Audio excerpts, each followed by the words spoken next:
Un cordiale saluto, gentili amici e amiche alla Visione all'Ascolto, edizione del mattino di lunedì 30 novembre. Nuova ondata di rintracci di migranti regolari nella notte in provincia di Udine. Oltre un centinaio, principalmente pakistani, sono stati fermati lungo la A23, la tangenziale esterna del capoluogo friulano. Il primo gruppo, poco dopo le 3 del mattino, lungo l'Alpe Adria, tra il casello di Gemona Osoppo e l'area di servizio Ledra Ovest in direzione Udine. Il secondo, poco prima dell'alba, lungo la tangenziale ovest, appena superata l'uscita del casello di Udine Sud, in marcia verso il capoluogo friulano. Dopo gli accertamenti in loco, i migranti regolari sono stati tutti trasferiti all'ex caserma Ca' Barzerani di via Cividale per il triage sanitario e il periodo di quarantena fiduciaria da espletare all'interno della già struttura militare nei 15 giorni previsti.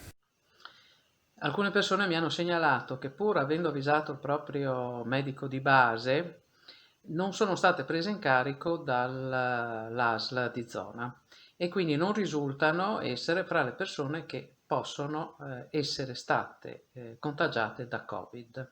Nessuno si è presentato a casa loro a fare un tampone, nessuno si è preoccupato del loro stato di salute.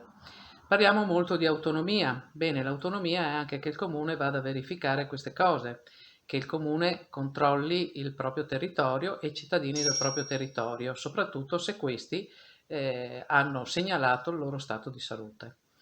Vicepresidente Riccardi, vogliamo andare a darci un'occhiata a queste cose perché è inutile chiudere bar, ristoranti, palestre e quant'altro e dopo far sì che ci sia la possibilità per queste persone di girare liberamente e quindi di contagiare tutti.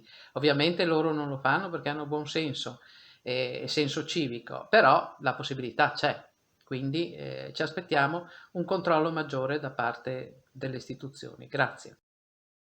Giornata positiva per il calcio regionale a livello professionistico nell'ultimo weekend.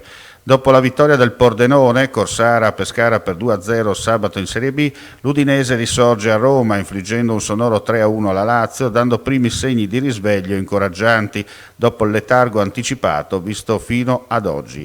In Serie C, prezioso pareggio esterno della Triestina a Carpi 2-2 che mantiene l'Alabarda nella zona play-off promozione. Nella pallacanestro, ferma la Serie A per impegno della Nazionale, in Serie A2 l'Api Udine vince al Pala Carnera per 86-80 il match della quarta giornata, consolidando il secondo posto in classifica contro Treviglio. Buona la prima in Serie B nel girone C1 della Gesteco Cividale, che liquida Senigallia per 91-75.